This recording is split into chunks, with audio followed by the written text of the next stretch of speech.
జీవితం ఎలా ఎలా ప్రకటితం అవ్వాలనుకుంటుందో మనుషుల ద్వారా ఆ!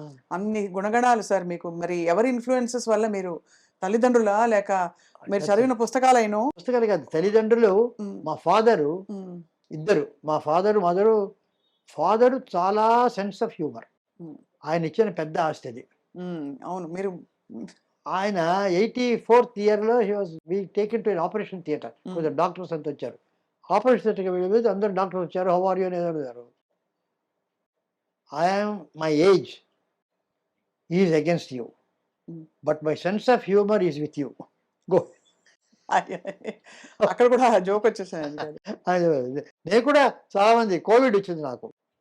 ఓహ్! కోవిడ్ వచ్చింది సార్ మీకు. నాకు హోమ్ క్వారంటైన్. హ్మ్. సో, పాజిటివ్ అని చేశారు.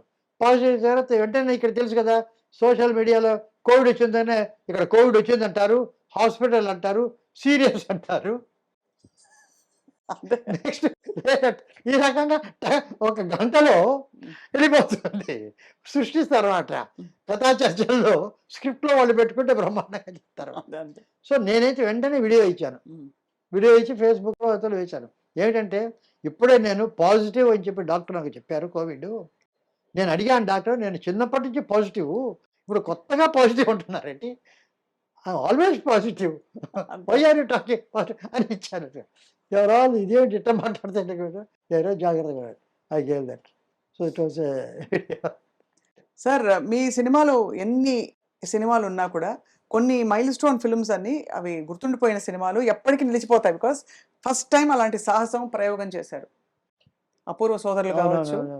లేకపోతే మన 'పుష్పక్' ఆఫ్ కోర్స్ 'పుష్పక విమానం' అది చెప్పక్కర్లేదు ఇంకా మాటే చెప్పక్కర్లేదు దాని గురించి. అవును. అలాగే 'మైకేల్ మదన్ కామరాజు' ఇంకా అసలు ఒకటి కాదు అన్నీ కూడా 'ఆదిత్య 369' అయితే హుహు. My all time favourite. అవును. ఆ 'కృష్ణదేవరాయలు' ఆ అవును. పాటలు అది ఇది. ఇవన్నీ ఈ బీజ రూపంలో స్ఫురణ ఎక్కడి నుంచి వస్తుంది మీకు? అంటే అది కథ అప్పుడప్పుడు తీసుకొని మీరు అల్లేస్తారా? Screen play? అంతే అంతే అది ముందరే వస్తుంది. ఐడియా మెయిన్ ఐడియా గనక ఈ రకంగా చేయాలనుకుంటే, దానికి అట్లా అట్లా అల్లుకుంటూ, అల్లుకుంటూ, అల్లుకుంటూ పోవడం. అది వస్తుంది. హ్మ్. అది ఒక either you call it a gift or a god given or నేను ఇందాకే చెప్పానే ఆల్ ఆర్డైన్డ్ అని. హ్మ్. అదే. అదే. ఈ అవును. ఆల్ టైంలో ఆర్డైన్డ్. అది వస్తుంది గనక అది వస్తుంది. ఆ! లేకపోతే రాదు. హ్మ్. సో, వస్తుంది. అదేదో అదృష్టం. అది హ్మ్. నేను కూర్చుంటే వస్తుంది. హ్మ్. డిస్కషన్‌లో బాగొస్తుంది. హ్మ్. మీకెవరు రాసి అంటే ఎవరన్నా డైలాగులు రాసి పెట్టేవారా మీకు అదే. అందులో? అదే. నేను ముందర ఎర్లీ‌గా రాసాను. ఇప్పుడు నాకేమిటంటే మోర్ విజువల్‌ది. అవును. The written thing is very less. ఆ! నా పిక్చర్స్ అంతా కూడా I do not believe in dialogue అదంతా కూడా ఏమంటే ఒరిజినల్ సినిమాలు పురాణాల నుంచి వచ్చేది. ఫోటోగ్రాఫ్డ్ స్టేజ్ ప్లేస్ అవన్నీను. అవును. డైలాగ్ లేకుండా నడవదు. నడవదు. నేను 'నీతి తెలుగు' పిక్చర్ అందులో ఎక్కువ విజువల్స్ ఎక్కువ. మీ ఫస్ట్ పిక్చర్ కదా మా సార్ ఫస్ట్ తెలుగులో. పిక్చరు అవును. పెద్ద ఫ్లాపు. ఆ! ఎంత బాగా చెప్తున్నారు సార్. Super duper. అది ఎటువంటి పిక్చర్ అంటే 'నీతి జయసూసి' బాపు గారు అంత ఎవరి డైరెక్టర్, ఎవరి సంగీతం శ్రీనివాసన్ వెతికాడాయన. విశాఖపట్నంకి రాశాడు. హ్మ్. You don't miss something different అని చెప్పి. తర్వాత గుమ్మడి వెంకటేశ్వరరావు. మరి ఫ్లాప్ అని ఎలా అన్నారు సార్? పిక్చర్ రిలీజ్ చేశారు. వీళ్ళంతా పెట్టారు కదా! అప్పుడే సందేహం వచ్చింది. ఈ బాపు గారు ఎప్పుడు ఇంత బాగుందన్నారు. నాకేదో సందేహం వచ్చింది. పిక్చర్ అయింది. అదే బాపు గారికి అదే అయితే. బాపు గారు 'సీతా కళ్యాణ్' తీశారు. ముత్యాల ముగ్గు. అది ప్రతి పిక్చర్ నన్ను పిలిచి పక్కన కూర్చోబెట్టుకొని ఆయన చూస్తారు చాలా క్లోజ్. ఆయన దానికి పిలిచాడు. 'సీతా కళ్యాణం.' నేను చెప్పాను, ఇది జనవరి 1 రిలీజ్ చేస్తే డిసెంబర్ 31 వరకు రన్ అవుతుంది. ముత్యాల ముగ్గప్పుడు మేము ప్రే చేసాం ఇది ఉండాలని. ఇట్టి కథ కాదు. ఇది ఎవరి ప్రేయర్ అక్కర్లే ఉందని చెప్పన్నారు. గుమ్మడి వెంకటేశ్వరరావు గారు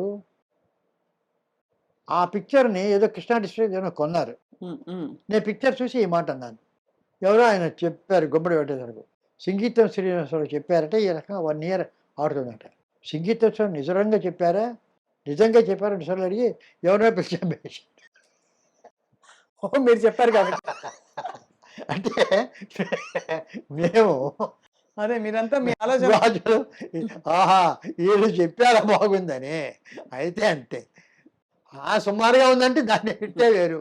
అవును. అవును. అది సూపర్ హిట్. అదేం పిక్చర్ అన్నామనుకోండి. అబ్బబ్బబ్బా! అదేం పిక్చర్ అన్నారు. అది. అటువంటి సినిమా బాబు. ఆ రకంగా జరిగింది. సార్ రాగానే మెట్ల మీద గోడ మీద ఉమ్. ఆ, అపూర్వ సంగీతం అవును, కమల్ హాసన్ గారు మీకు అవును. ఇచ్చినది. ఏమిటి సార్ మీ ఇద్దరి బాండింగ్? అది మమ్మల్ని గురించి మేమే నవ్వుకుంటాం. Laugh at our selves. ఒక మంచి బాండింగ్ ఉండింది. ఏదో అప్పుడెప్పుడో పిలిచాము టికెట్ పడితేప్పుడు ఆయన. తర్వాత మంచి పిక్చర్స్ చేయడం అక్కడి నుంచి వరుసగా ఒకటితో స్టార్ట్ చేసి వరుసగా వచ్చాం. ఈ మధ్య ఆయనకి ఏమిటంటే, నేను ఎక్కువగా నేను ఇవ్వడం లేదనేది ఒక కంప్లైంట్. అందరూ చేసేస్తే వస్తుంటారు కదా. I'm the one person who doesn't appear. ఇప్పుడు మీరు చెప్తున్నారు కనుక వెయిట్ అపియర్. అవును అవును, లేకపోతే వెరీ రేర్లీ ఎక్కడ కనిపించరని. కనిపించరు. అది కూడదని కాదు, అదేమిటో దానికి డ్రైవ్ లేదు. సో అతనేం చేశాడంటే, నన్ను రమ్మండి చేద్దామంటే, నేను ఆ సుముఖత ఏదో బర్త్డే పిలుస్తారు, అంత 8 గంటల 9 గంటలకి నేను వస్తాను, వెళ్ళిపోతాను. ఇటువంటివి కొన్ని అన్నిటికీ వెళ్ళరు మీరు, వెళ్ళదు అది గారు. సో ఆయన ఒక సెలబ్రేట్ చేశాడు 4 నా సినిమాలు. అమావాస్య చంద్రుడు ఒకటి, రాజపర్వేది, పుష్పక విమానం, తర్వాత అపూర్వ సోదరు, విచిత్ర సోదరులు, బొంబాయి ఎక్స్ప్రెస్. ఈ 4 సినిమాల ఫెస్టివల్స్ ఆ ఎన్ఎండిసి థియేటర్లో వేసి 3 గంటల నుంచి 6 గంటలకు. 6 గంటలకి ఏంటంటే, ఇప్పుడు మణిరత్న అంటే, ఇళయరాజా అంటే, పిసి శ్రీరాము, ఏఆర్ రెహమాన్, వీళ్ళందరూ ఒక్కొక్క రోజు పిలిచి, మన నాగశ్విన్, అమల అందరూ వచ్చారు. వచ్చి ఒక్కొక్కరు వాళ్ళు నన్ను ఇంటర్వ్యూ చేయడం, అంటే క్వశ్చన్స్ అడగడం, నేను వాళ్ళకి చెప్పడం. నేను సెంటర్స్ నాకు ఒక వేరే డైరెక్టర్స్ పేరు వేసి వాళ్ళు చెప్పడం, కమల్ హాసన్ రావడం. ఇది ఒక ఫెస్టివల్ చేసిన దానికి అపూర్వ సంగీతం అని పేరు పెట్టాడు. ఓహో, ఆ సిరీస్ తాలూకు పోస్టర్ అది, అదే బ్యాక్ డ్రాప్. అదే ఎలా ఉండింది సార్ మీరు యాజ్ అంటే యాజ్ ఒక ఫిల్మ్ మేకర్గా, డైరెక్టర్గా మీ దృష్టిలో మీరు వర్క్ చేసిన వాళ్ళలో బెస్ట్ యాక్టర్ ఎవరు సార్? అంటే అడగంగానే పట్టేసి ఇప్పుడు అడగానే పట్టేసాలన్న నియమం లేదు. గంట అయిన తర్వాత పట్టినా ఓకే, పట్టాలి, ఎప్పుడు పట్టాలి, అంతే కదా. ఇప్పుడు one of the finest actors అందరూ, కమల్ హాసన్ మొదలుకొని, రాజ్ కుమార్ గారు మొదలుకొని, ఎస్వి రంగారావు మొదలుకొని, నాగేశ్వరరావు, రామారావు, అందరూ they all they genius in their own వే.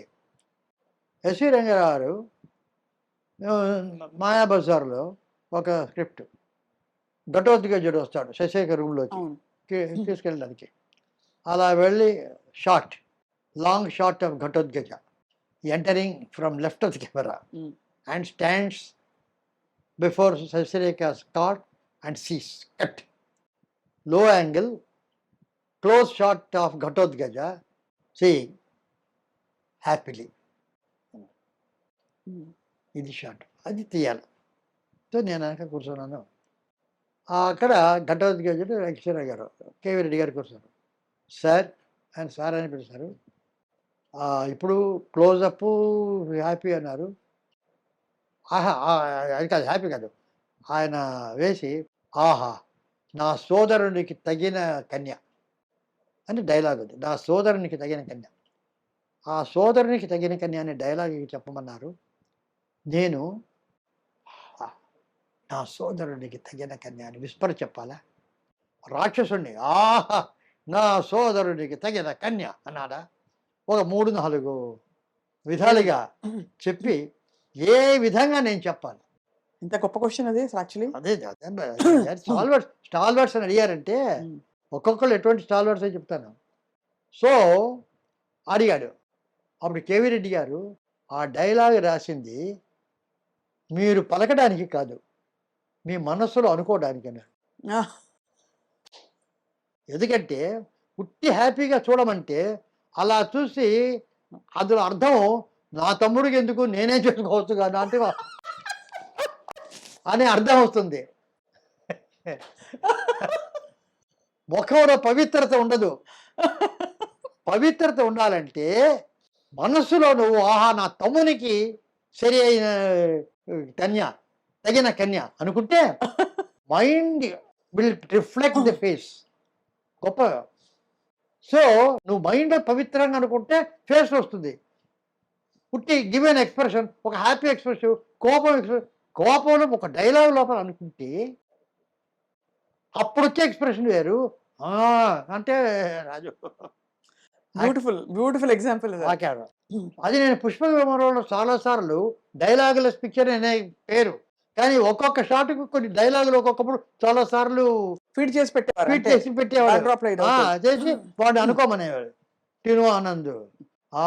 దొరికాడు దొంగ అని వాడు కత్తితో పెడతాడు. ఐస్ కత్తితో. అదే. ఇవన్నీ కొన్ని ఇంగ్లీష్‌లో చెప్పుకునేవాడు. So, these are the things. అలా ఎందుకంటే ఇప్పుడు బండగా ఉంటాయి క్యారెక్టర్స్ అవి. అందుకే నాకు ఐ బికమ్ వెరీ సెన్సిటివ్. హ్మ్. ఈ రకంగా ట్రైనింగ్ పొందిన వాడిని గనక అదే. ఒక ఉట్టి ఈ డైలాగ్ చెప్తుంటే క్యారెక్టరైజేషన్ ఉండదు. అవును. ఉట్టి బీభత్సంగా ఉంటుంది. డైలాగ్ ఏదైంది అది ఆహా!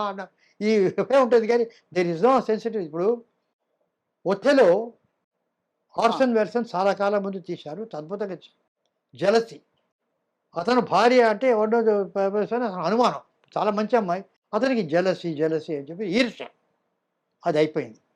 ఆ తర్వాత చాలా కాలానికి 'కలర్‌లో' 'ఒథెలో' అది రష్యాలో వచ్చింది. రష్యన్ లాంగ్వేజ్‌లో. అది చూశారు. అందులో ఏమిటంటే అదే 'ఒథెలో' అదే కథ అదే. జెలసీ ఈర్ష్య కాదు. ట్రస్ట్ బిట్రేడ్ అన్నారు. ఒక నమ్మకాన్ని వమ్ము చేసిన అమ్మాయి. అది వేరే. జెలసీకి వచ్చేటటువంటి క్యారెక్టరైజేషన్ వేరే. అది కోపం. ఇది కాదు. నేను ఇంత నమ్మాను. ఇదేమిటి ఇలాగా అనే బాధ. హ్మ్. దానికి దీనికి ఎంత డిఫరెన్స్. చాలా. ఎంత అర్థం చేసుకుంటే ఒక క్యారెక్టరు, ఒక ఆర్టిస్ట్ పోర్ట్రే చేయదు కదా! డైరెక్టరు, స్క్రిప్టో ఎంత ఆలోచిస్తే హ్మ్. ఆ రకమైనటువంటి క్యారెక్టరైజేషన్ ఇవ్వగలరు. ఆ యాక్టర్ చూస్తారు. అంత శ్రమ అంత ఎక్కడుంది? హ్మ్. అది నేను చెప్పేది. అది కమల్ హాసనో, రాజకుమార్ అందరూ ఉంది.